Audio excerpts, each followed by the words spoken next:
I'm Chris Carbone from INTEX Millwork Solutions, and today we're going to walk you through the stair assembly for our Liberty rail with black aluminum baluster. Let's get started with what comes in your kit. So as you open your kit, you'll find that you've got all the balusters needed for your stair section,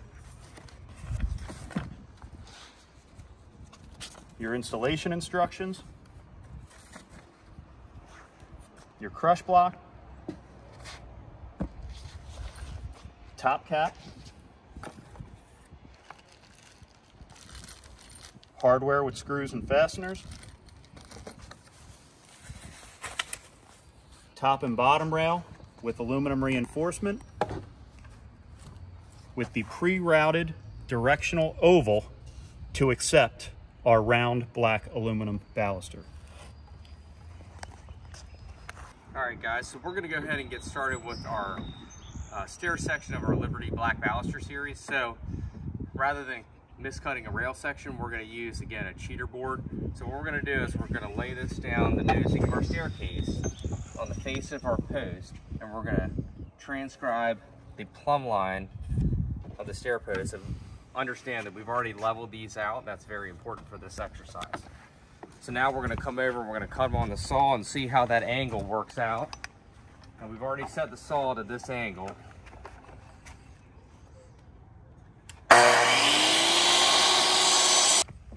See how this lays in here.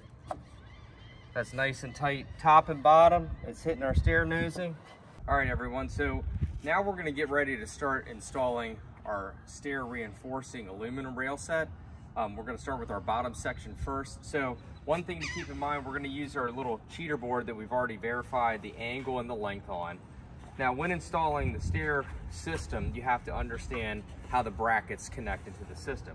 So what we're gonna do is we're gonna transcribe our measurements onto our aluminum. We're gonna take 3/8 of an inch. You can take just a hair more. And the reason being is that once you put the stair in and the actual screws stick out, it protrudes out. So this total measurement ends up being 3/8 of an inch heavy between the two brackets on either end. So I'm gonna go ahead and I'm gonna mark my measurement at both ends.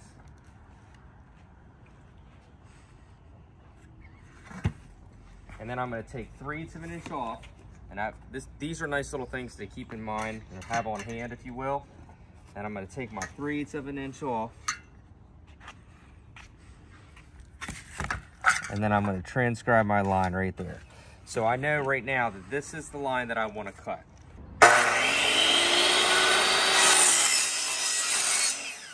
Keep in mind with the lubrication, we want to put a little lube inside each one of these rail sections. You can use a bar of soap too. Just take the bar of soap and slide your screw through there. That'll do the same thing. And you do not want to use an impact driver. That will snap the heads of these stainless off. So you want to use a regular drill, set your chuck at about 16 to 20. Now it's okay if these guys are left a little short. Short is better than long. So what we're gonna do here is we're gonna go ahead and we're gonna set this guy on a piece of 3/4 just to hold it up off the nosing a little bit. You want to keep in mind your 6-inch sphere rule, which we are good with that right now. And then you also want to center up your rail set between your posts.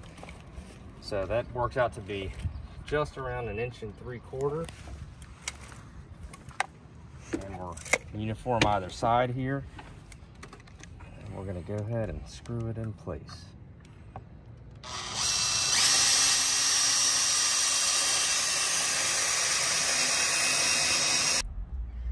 Now that we've got all the aluminum reinforcing cut and installed, we've also cut the top section as well, because this is essentially a parallelogram.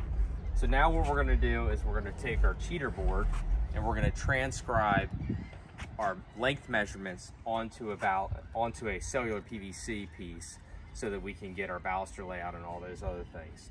Keep in mind that this is it is a directional bore. So you want to pay attention to which side is your bottom side and your top side when we do this. So for this section, we determined that centering between two balusters is the route that we want to do. And what that does is that allows us to have, now keep in mind, there's a directional side to this. So you got to keep in mind which side that you actually laid on the stair. So that's very important for this demonstration here. So we will then center between two balusters as opposed to centering on one because it got too close to our baluster end cuts.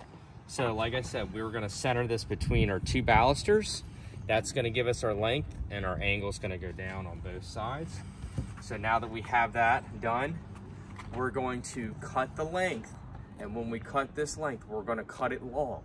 And then we're going to trim fit this thing because there are no end escutcheon brackets on this system, okay? And like I said, we are going to cut this long for time being, and then we're going to keep dry fitting this thing in place.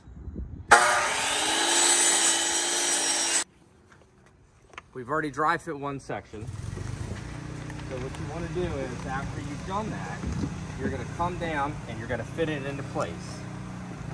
And the bottom of the cellular PVC on the bottom section will align with the bottom of the aluminum subrail. It is a snug fit, so you will need a little bit of elbow grease to get it in there.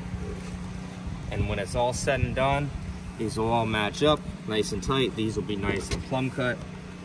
And you've got your starting point of your infill population for your balustrades.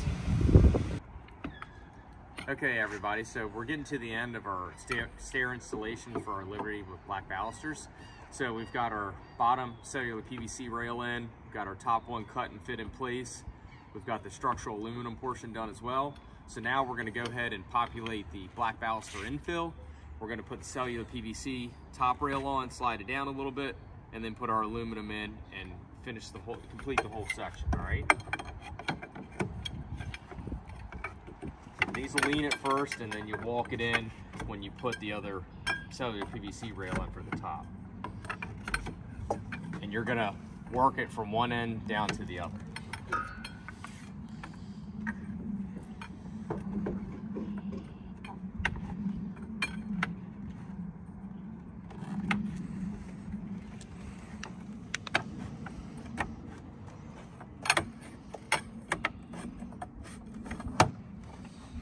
Okay.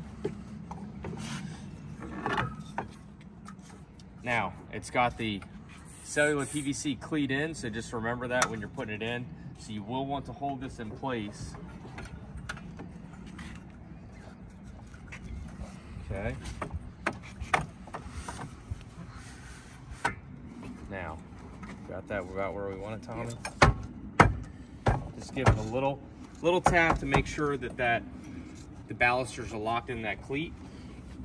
So we pre-marked our center line so that our railing is in the center of our post. So let's slide this up just a hair more, buddy. Pull it up and engage it. Yep, there we go. Now what this is doing is, this is holding our balusters in the parallel plane to the post, parallel to each other, which is important.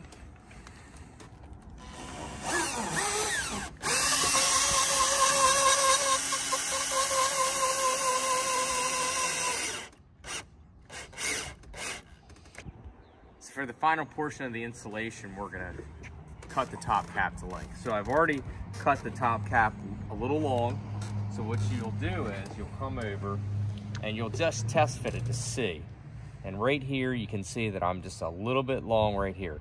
And you're just gonna trim off a minor amount. And when I say minor, I'm talking about a pencil line at a time to make sure that you're not cutting too much. There's different ways you can do this. This is the preferred method for myself.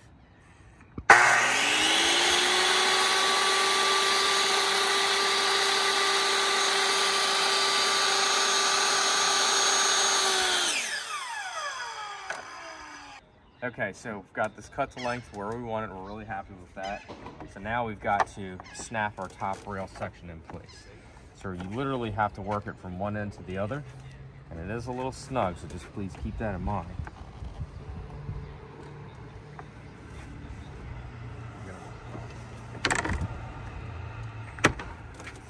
Slide it down a little bit.